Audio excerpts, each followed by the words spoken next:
otra semana más acompañándolos con este telepodcast Reyes de la Conversa y una semana muy movida, sobre todo en lo político, así que quisimos tener a una comentarista de la actualidad junto con nosotros hoy día en Reyes de la Conversa, Alejandra Valle, periodista. ¿Cómo estás? Bienvenida a Reyes de la Conversa. Oye, qué rico encontrarnos y poder conversar sobre actualidad juntos. Siempre hemos tenido una mirada más o menos cercana, pero uno también siempre tiene discrepancias en algunos temas y lo más rico es poder conversarlas, analizar, ¿no es cierto? Y dejarse seducir incluso por lo que el otro tiene que decir. Así es, y se agradecen, ¿no es cierto?, estos espacios para conversar y para analizar lo que está pasando. Nuevos espacios, Ale, que se han formado debido a lo que está pasando, al giro que ha tomado nuestro país desde octubre a la fecha, también ahora con la pandemia. Y uno de esos espacios quisiera partir conversando precisamente por los que tú has formado, antes que nos entremos en los temas más de actualidad, con La Voz de los que Sobran, que partió como un matinal a raíz también, ¿no es cierto?, de tu salida de la televisión con Daniel Stingo y Jürgensen, pero que hoy día se ha transformado en un medio de comunicación que se llama precisamente La Voz de los que Sobran. Ustedes van de 10 a 12 con el matinal, que se puede ver por distintas plataformas de streaming, ¿no es cierto? ¿Cómo surge este proyecto, Ale Valle? Qué entrete, sí. Bueno, fue como en un momento estábamos nosotros, me refiero a Daniel, Mauricio, ¿no es cierto? Yo veo que ellos salen y salen básicamente por tener una mirada del movimiento social que no coincidía con quienes ellos estaban compartiendo en los distintos espacios, porque Daniel estaba en TVN y Mauricio estaba en Canal 13. Sí. A uno lo echan, porque Daniel no lo echaron, en realidad como que le coartaron sus funciones y él no quiso ser parte de eso y prefirió dar un paso al costado. ¿Por qué? Porque él había tenido problemas con algunos políticos y esa era la razón por la cual lo estaban sacando de ciertos temas políticos, al tener miradas distintas del movimiento social. Lo mismo pasó con Mauricio y él decide renunciar. Él se siente muy cooptado, digamos, sin posibilidades de moverse dentro de lo que él consideraba que estaba bien o era lo correcto, y decide renunciar. Cuando yo veo esto, yo estaba, claro, como tú dices, sin trabajo, viene el movimiento social y yo como era parte del desconcierto desde hacía un tiempo, empiezo a salir a las calles y a mostrar lo que estaba pasando en las calles. Yo iba con mi celular, me conectaba y empezaba a transmitir para el desconcierto casi todos los días como al mediodía. Me empecé como a hacer de ese espacio, como a las 11 empezaba a transmitir, después transmitía lo que pasaba, no sé, afuera de los tribunales, cuando fue el campamento, etc. Y cuando ellos se quedaron sin pantalla, yo digo, ya, hay que entrevistar. Y conversamos con la directora del desconcierto, Francisca Quiroga, en ese momento, y bueno, lo hacemos de a uno. Yo le digo, ¿por qué no lo hacemos con los dos juntos? ¿Y por qué no hacemos un vivo? Y como que nos salimos de esta cuestión más estática de la entrevista.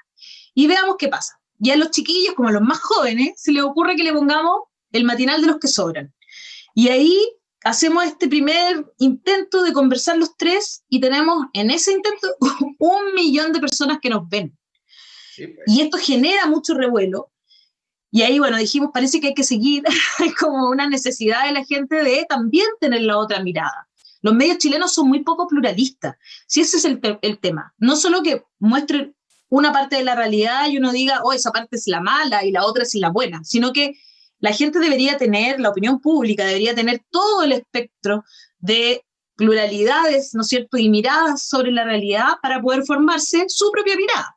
Esa es la idea del periodismo, ¿no? Ahí hay un punto súper clave, Ale, que tú mencionas, porque efectivamente la concentración de los grandes medios de comunicación en nuestro país ha sido abismante durante las últimas décadas, por no decirlo desde siempre. Y ahora, claro, si tú efectivamente digas que a estas personas en pleno 2020, 2019, los echan de sus trabajos, de la posición que tenían de poder dar una opinión por problemas políticos, no es menor. Entonces, que surjan estos espacios, yo lo encuentro súper valorable, más allá de que podamos estar de acuerdo o no en ciertas posiciones. Es súper importante, pero ¿qué pasa con una crítica? A ver, a mí siempre mucha gente dice, no, es que este periodista o esta periodista no es parcial. esta persona no es parcial porque se le nota mucho su tendencia política. Yo ahí tengo una postura súper clara, Ale, y yo creo que también puedes coincidir conmigo en que para mí hoy día el periodismo no es objetivo, nunca ha sido objetivo. Esto que nos pintaron en la transición de los años 90, esta transición trana chilena de que tenía que ser 50 para allá, 50 para acá, de representatividad en una cuña en un canal de televisión, no, derivó finalmente en el desprestigio de los medios de comunicación que la gente tiene hoy día. Para mí, un periodista no es objetivo, un periodista tiene que ser imparcial. Yo encuentro que ahí está la clave, porque tú, yo, la persona que nos está escuchando hoy día, que nos está viendo por YouTube, tiene una tendencia política, tiene un pensamiento X, pero el valor de un comunicador social es ser imparcial más allá del objetivo que se pueda llegar a hacer o no. Yo creo que ahí yo coincido contigo, o sea, bueno, son personas que en general no saben mucho sobre los medios de comunicación y se quedaron con ese discurso que nos obligaron a creer durante los años 90, que, ¿no es cierto?, que tiene incluso autores como Enrique Correa, Eugenio Tironi, ¿no es cierto?, que decían que, claro, que esto era como la pluralidad. Entonces, vamos a ser plurales porque el directorio de TVN tiene un RN, un UDI, un DC, un PPD, pero ellos piensan desde su lógica partidista, ¿no? Entonces metieron también a los medios de comunicación en esa misma lógica partidista, como de que la pluralidad signifique tener una persona de un partido y otra persona de otro partido. La pluralidad es mucho más profunda que eso. ¿Qué es el pluralismo? El pluralismo también es interseccional, tiene que ver con las clases sociales, tiene que ver con los estereotipos, incluso, ¿no es cierto?, con el género, con la diversidad sexual, tiene que ver con muchas cosas, no es solo este partido y este otro partido. Entonces, nos metieron en la cabeza como que la pluralidad era tener a Pepa Hoffman por un lado y a, no sé, a Carmen Hertz por el otro. No es eso la pluralidad. La pluralidad es mucho más profunda que eso, que hay una persona que viene de los territorios, de la lucha social. Esas personas no existen en los medios de comunicación tradicionales. Entonces, un periodista que es honesto y dice cuál es su posición política frente a la vida, cuál es su posición social, de dónde viene, cuál es su extracto, a dónde ha podido llegar o no. Ese tipo de cosas son importantes, uno tiene que decirlas. Yo creo que es mejor que uno sepa de dónde vienen y quién es el que mira la realidad y desde qué óptica la está mirando y te la está contando. Eso, entonces, claro, es fundamental. Yo creo que es más bien honesto. Siempre tuve esa discusión mientras trabajé en los medios tradicionales. Yo creo que es honesto decir, si yo digo, yo soy una mujer de izquierda, porque yo no milito en ningún partido y nunca he militado, y no lo haría porque me cargan los partidos políticos, yo digo, soy una mujer de izquierda feminista, todos saben desde dónde yo estoy mirando la realidad y la estoy relatando. Si digo, yo voy a tener una mirada de derechos humanos, eso sí me parece que es fundamental que tengamos todos los periodistas. Y desde ahí partamos y eduquemos a la sociedad. Porque no es lo mismo la tolerancia, la libertad de expresión, que los discursos de odio. Entonces, hay que explicar un poco y hablar sobre esto y profundizar. Sí. Es muy interesante que podamos tener esta conversación, ¿no es cierto? Sí, pues. Ya es un aporte. Y mucha gente ha tomado, yo creo que lo que ha pasado, Alejandra, es finalmente también es revolucionario, porque que hoy día la gente tenga el poder de expresar a través de una red social, más allá de lo bueno o malo que pueda tener una red social, o que la gente se quede solo con el titular, o con solo viralizar algo, ya efectivamente es algo que no pasaba antes. Exacto. Los medios tradicionales efectivamente tenían un control. Tú has trabajado en medios tradicionales, yo trabajé mucho tiempo también en medios tradicionales, pero efectivamente se da cuenta de que la gente no tenía voz, menos voz. ¿Qué te pasa cuando, por ejemplo, con el tema de las funas en las redes sociales? O cuando, por ejemplo, con el tema de las fake news, que es una crítica bastante grande, ¿no es cierto?, que se le hace al poder que tiene a la gente de informarse de esta manera también. Mira, qué interesante, porque ahí finalmente tiene que ver también con las temáticas que se tratan o dejan de tratarse en los medios tradicionales, ¿no es cierto? ¿Ya? Cuando tú hablas, por ejemplo, de las noticias falsas, las fake news, o por ejemplo, ¿no es cierto?, estas cosas que pasan en redes sociales, las redes sociales tienen muchas cosas que son una ventaja. Yo creo que todo lo que pasó en octubre no habríamos sabido tanto y no se habría puesto tanto acento, por ejemplo, en las violaciones a los derechos humanos, si no hubiese existido esta libertad, ¿no es cierto?, que cada persona tiene una cámara, que cada persona es un periodista en el fondo y sale a la realidad y muestra desde su perspectiva, ¿no es cierto?, lo que está pasando. Y lo sube a las redes sociales. Pero claro, ahí también, y esto es el vicio al final, ¿no? El vicio es que hay personas que descontextualizan, que hay personas que mañosamente inventan y crean realidades que no son tales. ¿A qué crees que se debe, Alejandra? ¿A qué crees? Porque son personas que están detrás de un teléfono, detrás de una pantalla. Son personas que tienen seguramente alguna motivación. ¿A qué crees tú que se debe ello? Es interesante, es un debate que está en el aire, pero que finalmente una descontextualización o una noticia falsa tiene un sentido, o sea, primero parte de la base de que como que el hecho de que hay ciertas temáticas que se dejan fuera y no se conversan y no se explican, como por ejemplo, ya voy a poner un ejemplo, la educación sexual integral, ¿no es cierto? Entonces, esto, no, porque ahora estamos hablando de pandemia, entonces no vamos a hablar de educación sexual integral y queda fuera eso. Y eso es terreno fértil para personas que están en contra de que se hable de este tipo de temática y empiezan a inventar, no sé, no, es que los pedófilos se van a hacer cargo de nuestros niños y van a erotizar a las guaguas, y empiezan a inventar, claro, como no hay información, queda un vacío, y les es súper fácil lograr que las personas crean que todo lo que están inventando, aunque sea una mentira y aunque desde el raciocinio nos parezca ilógico, les parece lógico, porque tratan de tapar esos vacíos informativos. Y eso, por eso es tan importante luchar en contra de las noticias falsas, por eso es tan importante que nosotros, los periodistas, y sobre todo los que trabajamos en redes sociales, nos hagamos cargo de cada cosa que le damos un retweet. Es súper difícil igual, una vez se apura, una vez se enoja, entonces dice, oye, mira este gallo lo que dijo, y uno que sabe cae en lo mismo. Imagínate otras personas con mayor razón. Entonces, ese es uno de los defectos de las redes sociales que nosotros tenemos que enseñar también, que no es tan difícil de combatir si es que nos damos un poquito más de tiempo, si es que no nos importa tanto golpear o hacer el clickbait que se le llama, que son estos titulares para cazar a las personas y que entren a tus medios de comunicación. Si nosotros somos más responsables y no caemos en eso, bueno, vamos a lograr que la gente vaya entendiendo poco a poco y educándolos en esto, porque no es tan difícil, si es cosa de entender de qué fuente viene, tratar de llegar a la fuente de esas noticias. Si es solo de redes sociales y no hay ningún medio de comunicación grande detrás de esto, un medio de comunicación que al menos diga quiénes somos, ¿cachai? Como en su... Eso, por ejemplo, es súper importante y es súper relevante que la gente lo sepa, ¿no es cierto? Es muy importante, sin duda. Alejandra, trabajaste mucho tiempo en farándula. Tenemos hoy día una representante de la farándula en este momento, mientras nosotros estamos conversando, que ha llevado temas para la ciudadanía al Congreso y a discusión, como es Pamela Giles, que estuvo en el primer podcast de Reyes de la Conversa, una fiel representante de la farándula en nuestro país, que hoy día tiene al gobierno pendiente de un hilo por la aprobación o no. Estamos conversando nosotros día, digámoslo, grabando estos días miércoles al mediodía, esperando a ver qué pasa en la Cámara de Diputados con el proyecto de retiro del 10% de los fondos de la AFP. Y Pamela Giles ha sido una de las principales patrocinadoras de este proyecto, como también otros proyectos emblemáticos durante el tiempo que ha estado en el Congreso. ¿Cómo se hace el giro o cómo fue este camino para Alejandra Valle de trabajar en programas de espectáculos?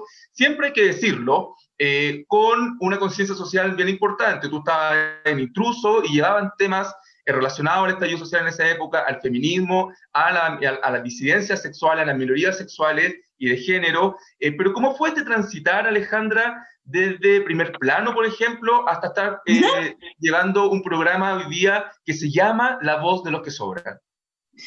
Es interesante la pregunta y muy bien informado además John, que partí en Primer Plano efectivamente. Muchos años. Muchos años. Ahí era el Primer Plano de Petacha, Pato Larraín y Carola Faitz, así que imagínate. Sí. ¿Cuántos años está mala? Yo estaba en el colegio en esa época. ¡Ay, maldito! Pero yo era una veinteañera también. Oye, mira, primero me parece súper lógico que Pamela Giles esté hoy día en el Congreso. A algunos les parecerá raro, pero para mí es súper lógico y normal porque nosotras éramos las que llevábamos esa batuta con otras más, como la Marisela, que también está en el Congreso, por ejemplo.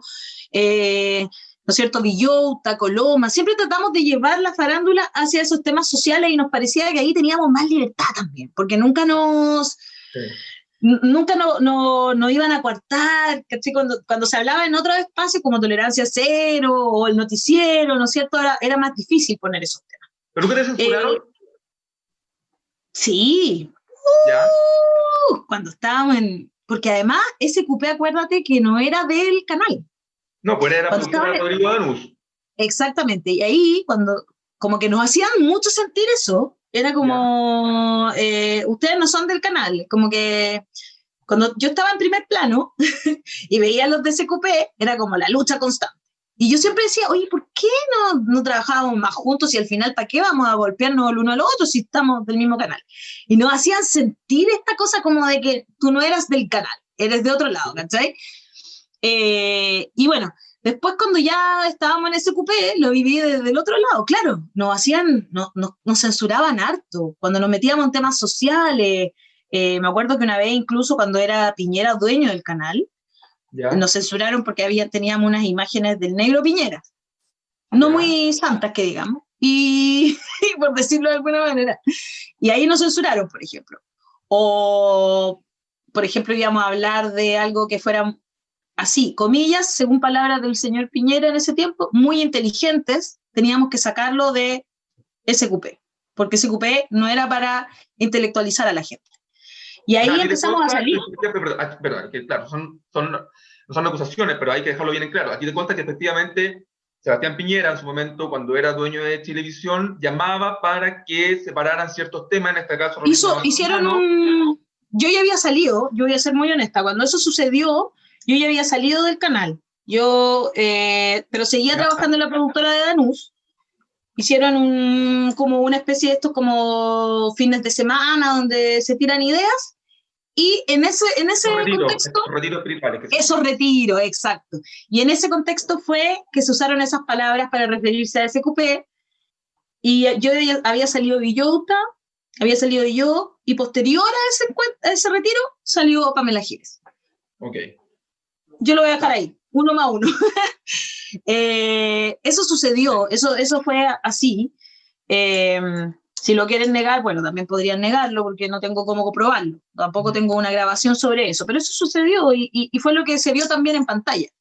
Eso sucedió con esas censuras, pero mi paso hacia la política creo que es muy lógico también. Creo que tiene que ver con mis intereses que han sido siempre. Yo también siempre tuve una pata en el periodismo y más independiente. Mientras trabajaba en farándula, al mismo tiempo escribí en La Nación Domingo. Después yo con otras 2 periodistas formamos Braga, que es la parte que tiene una perspectiva de género del Mostrador, su sección. Eso nosotros fuimos sus fundadoras, estuvimos trabajando ahí, lo creamos, ¿no es cierto? Y después el Mostrador nos compró ese medio y con ese mismo dinero yo agarré y me fui al desconcierto para seguir apoyando el periodismo independiente. Siempre tuve esa inquietud y siempre he creído que el periodismo tiene que ser más plural. De otra manera no habría podido invertir en eso, sino que la farándula me dio el dinero para invertir en este otro lugar. Así que no me arrepiento para nada. ¿Y volverías a hacer farándula, Alejandra, en el contexto actual en el que nos encontramos como país? Si se presentara alguna posibilidad o crear algún espacio nuevo en ese sentido. Me siento muy incómoda. Y, por ejemplo, incluso cuando me invitan a programas donde hay personas que hicieron farándula, como que le digo, pucha, el otro día me invitó Hugo Valencia a su programa. Antes le dije... la farándula hoy día? Sí, me siento un poco incómoda porque me río, lo paso bien y todo. Sí, tampoco, yo no soy una persona grave, tú me conoces, yo soy una persona que se ríe, que sale, que lo pasa bien, me encanta bailar, me encanta estar con mis amigos y pasarlo bien. Eso es, y eso nunca va a dejar de existir, digamos. Pero siento que hoy día, con los problemas que tenemos, con el desgobierno que yo siento que sentimos, con esa decepción que tenemos de todas las instituciones, necesitamos forjar otro tejido social. Y creo y me siento muy cómoda tratando de ir hacia ese lugar. Entonces, de ahí creo que me sentiría un poco incómoda yendo hacia lo banal otra vez, aunque yo sé que eso se puede hacer con cierta profundidad y se puede hacer bien. Bueno, pero personalmente... Ya superé esa etapa. Mencionando a las personas que tú dijiste anteriormente, Villota, la Pamela Giles, tú misma, varias personas más, lo hicieron. Hoy día los matinales, conversaba yo con la Mirna Schindler hace unas semanas atrás, que tuvo mucha repercusión esa entrevista. Ella forma parte, ¿no es cierto?, de Bienvenido. Los matinales, mientras nosotros estamos teniendo esta conversación a esta misma hora, están efectivamente con representantes políticos, mostrando casos en la vida real de la gente que está sufriendo por la situación actual del país, y a la vez tienen un conteo de lo que está pasando en la Cámara de Diputados por el retiro del fondo de la AFP. Eso, Alejandra Valle, hace un año atrás era imposible. Igual. Era impensado, era imposible. Otro punto de vista, claro. Yo siento que los matinales se tomaron bien en serio el espacio. Sin embargo, igual tengo ciertas críticas. Yo creo ¿Ya? que yo no estoy criticando a quienes están en esos lugares de trabajo. O sea, desde el 2018 hasta el 2020 han salido más de 2.000 personas que trabajan en los medios de comunicación, ya tanto por medios de comunicación que se cerraron, como medios de comunicación que han despedido gente. Entre ellos, los que más gente han despedido son el Grupo El Mercurio, TVN y después Canal 13.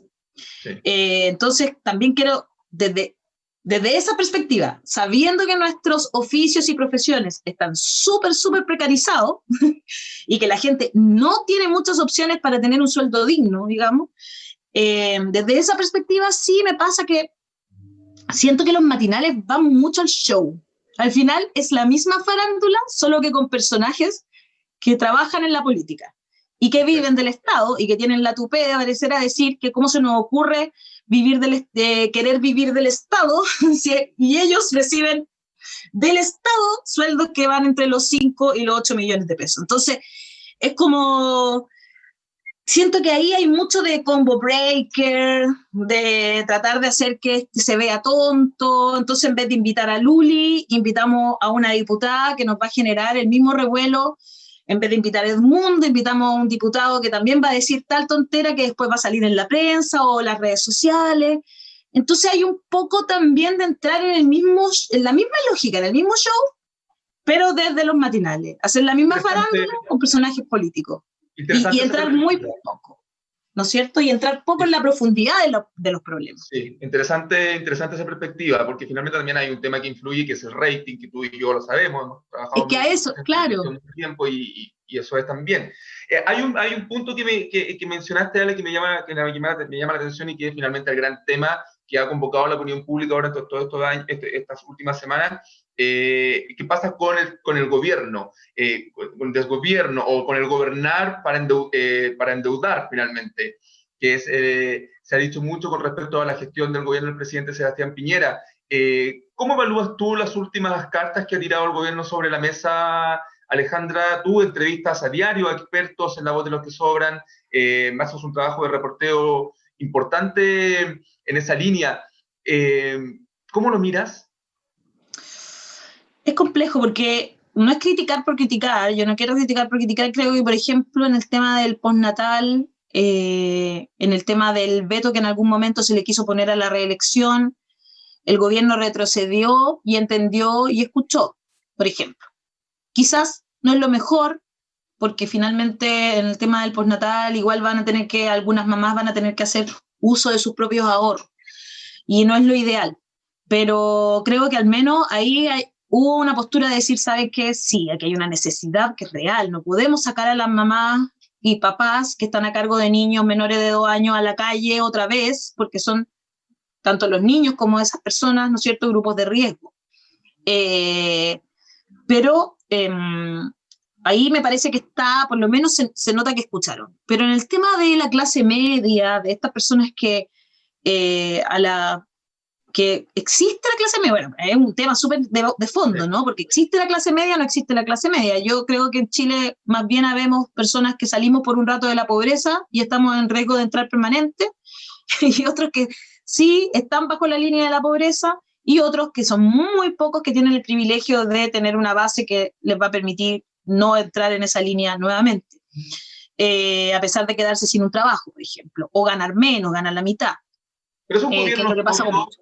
¿Es un gobierno sordo, más allá efectivamente de que pueda ceder o que las negociaciones sean un poco más tensas en algunos creo que temas? Sí. A mí lo que me pasa, Ale, es que más que sordo, es ideológicamente sesgado, es ideológicamente ciego. ¿Cachai? Como que sus decisiones tienen que ver con defender una ideología, y la ideología es el libre mercado, pero ni siquiera es el neoliberalismo extremo. Es una cosa, porque... Ahí está el punto, porque esa ideología, perdona, esa ideología los hace defender algo como un postnatal, que es una desconexión tremenda con la realidad de miles de mujeres y de hombres también, que tienen que necesitan una solución ahora por ese tema, y llegar al punto al que se llegó en esa discusión, lo encuentro insólito. Eso es como finalmente defender un modelo a toda costa. O sea, sin ir más lejos, esta semana algunos miembros del propio gremialismo están ya yendo un poquito más allá, diciendo, pucha, en realidad sí, lo vamos a seguir defendiendo por este sistema de la AFP que fue creado hace tantos años, porque sí habría que hacer algo. O sea, incluso ya son propias voces desde la misma coalición. El llegar a esos puntos y el de sobreendeudarse permanentemente de una ayuda que debiera llegar de un Estado. No quiero hacer comparaciones con Alemania porque es otra realidad, los 130.000 millones de euros que el gobierno de Merkel sacó y puso ahí para obras sociales, otro punto, pero finalmente es un gobierno de derecha, el de Francia es un gobierno de derecha, el de Alemania, y dan gestos de un Estado más protector. Yo encuentro que eso es preocupante. O sea, hasta Estados Unidos no preguntaron si te habías quedado sin trabajo, no, ¡pam! Ahí estuvo, $1.200 en tu cuenta, listos para usar. Sí. No te preguntaron, no te preguntaron si te quedaste sin trabajo o no. Te pasaron esa plata para poder vivir en este tiempo. Y eso el Estado nuestro no lo quiere hacer, y no. Cuando nuestro Estado tiene capacidad de endeudamiento, somos nosotros los que estamos sobreendeudados, no nuestro Estado. Nuestro Estado no está sobreendeudado, tiene las mejores tasas del mercado mundial, porque nuestro Estado ahorró. ¿Y ahorró para cuándo? Si no queremos gastar ahora esa plata, ¿cuándo? ¿Cuándo va a haber otra situación tan terrible como una pandemia? Claro. Que además dicen que no se vio venir. Sin embargo, los científicos, el mundo científico viene avisando de esto desde hace 10, 15 años. Entonces, sí se veía venir, pero bueno, esa es otra discusión y una discusión mundial. Sí. Pero en el tema de la AFP, claro, yo entiendo a los expertos que digan, pucha, no es lo mejor, porque la gente se va a quedar con una pensión más baja después. Pero yo creo que el sistema de la AFP no tiene mucho tiempo más, para serte honesta. Después del plebiscito y después de que tengamos una nueva constitución, no creo que sostenga mucho el tema de las pensiones, ¿no es cierto? Va a ser uno de los grandes temas que se van a discutir. Y dos, creo que la sensación actual es: yo no voy a recibir ayuda de ningún lado, no me ha llegado un peso, estoy en problemas y necesito echar mano a algo. No será lo mejor, pero al menos no me voy a sobreendeudar más de lo que ya estoy. O sea, los números son abismantes. 72% más o menos de los chilenos están endeudados. De esos, el 50% están morosos. O sea, ¿qué vamos a hacer? Y hay gente que se ha endeudado no para grandes cosas, hay gente que se ha endeudado para comer, hay gente que se ha endeudado para educarse, hay gente que se ha endeudado para pagar su casa, hay gente que se ha endeudado para cosas que son fundamentales y que son derechos humanos, que son derechos fundamentales que deberían estar garantizados. Son derechos humanos, son derechos fundamentales, nos queda poquito de tiempo, Ale, pero todo esto finalmente yo creo que lo que pasó desde marzo a la fecha ha hecho profundizar esa decepción de la gente, de nuestra ciudadanía, por quienes nos gobiernan y quienes finalmente en sus manos tienen el poder económico, sobre todo. Por eso defienden tanto el modelo, digámoslo así, en este país. Lo que ha pasado es que finalmente con la pandemia también ha crecido esta curva del descontento y de la rabia y el sentirse completamente desprotegidos por nuestra clase política. ¿Tú crees, Alejandra Valle, que una vez que finalice la contingencia actual de la pandemia, de la cuarentena, nos vamos a enfrentar a un estallido social 2.0? Yo creo que sí, y no es que quiera que suceda, aunque a veces sí tengo necesidad de salir a la calle y al menos poder manifestarme por lo que siento. Creo que sí, porque la situación pandémica, digamos, que es una pandemia en muchos aspectos, lo que ha develado es que más allá de si va a existir alguna vez una vacuna o no para esta enfermedad en particular, lo que ha develado es que el sistema en el que nosotros estábamos viviendo nos deja totalmente desprotegidos, nos deja totalmente solos, podemos ponerle cara, podemos ponerle nombres, porque hay personas que han muerto en campamentos, ¿no es cierto? Finalmente, el porcentaje de personas que fallecen, el porcentaje de letalidad es mucho mayor en las personas que son pobres, las personas que no tienen cómo apartarse de su comunidad, no tienen cómo ir a tratarse a una buena clínica. Entonces, lo que ha develado es profundizar en ese sistema y lo mal que nos estaba haciendo. ¿Pero qué se logró con el primer estallido? Perdona. Claro, ¿Qué se logró? Yo creo que se logró algo muy importante. Yo creo que no tenemos que perderlo de vista. Se logró que por primera vez se hablara de un cambio de constitución que se hizo en el año, ¿no es cierto?, en los años 80, una constitución que fue creada en dictadura, pero no es eso lo más importante. Es una constitución que está hecha para que se mantengan los privilegios de algunos y que nosotros tengamos hoy día esta sociedad que tiene esa brecha enorme entre quienes muy poquitos pueden vivir tranquilos, mientras todo el resto vive preocupado en el día a día con la guata apretada porque no se quiere quedar sin trabajo, porque no va a saber cómo salir adelante. Eso es lo que nos está ayudando, en lo que nos ayudó el estallido social. Y yo creo que, por ejemplo, una idea como aplazar el plebiscito sería la peor idea que se les podría ocurrir, porque ahí sí que ese estallido 2.0 va a venir como una olla a presión y va a saltar para todos lados. Yo creo que lo mejor que pueden hacer es garantizarnos que vamos a poder hacer ese plebiscito, garantizar una manera de hacerlo, aunque nos demoremos 3 días en vez de demorarnos un día en ir a votar, pero que lo podamos hacer de manera, ¿no es cierto?, súper segura para todos, que eso no sea un foco de infección, sino que vayamos todos, ¿no es cierto?, y lo podamos hacer aunque nos demoremos más, pero hay que hacerlo, porque la gente está esperando, porque es el único triunfo que hemos tenido. Entonces, yo creo que yo tengo mucha esperanza en que un cambio constitucional, por supuesto que no es la panacea, pero sí es el comienzo, la base de un cambio social que se puede hacer. Perfecto. La voz de los que sobran, de lunes a viernes, Alejandra Valle, de 10 a 12, pasa usted ya el dato, pues. A través de Facebook, a través de YouTube, a través de, ¿no es cierto?, eso queda ahí, además, a través de la radio USACH, que es la 94.5 FM, y también a través de Santiago TV, que es televisión abierta digital, el 48.1, y en todas esas opciones, la voz de los que sobran.cl, que tiene además, quiero invitarlo a leer, reportaje muy interesante. Hoy día, por ejemplo, le pusieron cara a esa pobreza de una haitiana que falleció en un campamento en Batuco, en la más completa indefensión. Así que se van a encontrar con eso, con la voz de los que sobran en nuestro sitio web. Es un tremendo aporte, Alejandra Valle, lo que están haciendo, así que te felicito a ti y a todo tu equipo, y muchas gracias por estar en Reyes de la Conversa. Seguramente vamos a estar encontrándonos en otras oportunidades porque van a pasar muchas cosas todavía, ¿no es cierto? Cierto, así que no, muy interesante el espacio, Reyes de la Conversa, me encantó. Bueno, eres un gran periodista, John, así que me encantó conversar contigo, como siempre. Muchas gracias, Ale. Igualmente. Y a todos ustedes los dejamos invitados para la próxima semana para que se conecten por YouTube y por Spotify y sigamos acá desgranando la actualidad día a día. Un abrazo. Chao, chao. Chao, chao.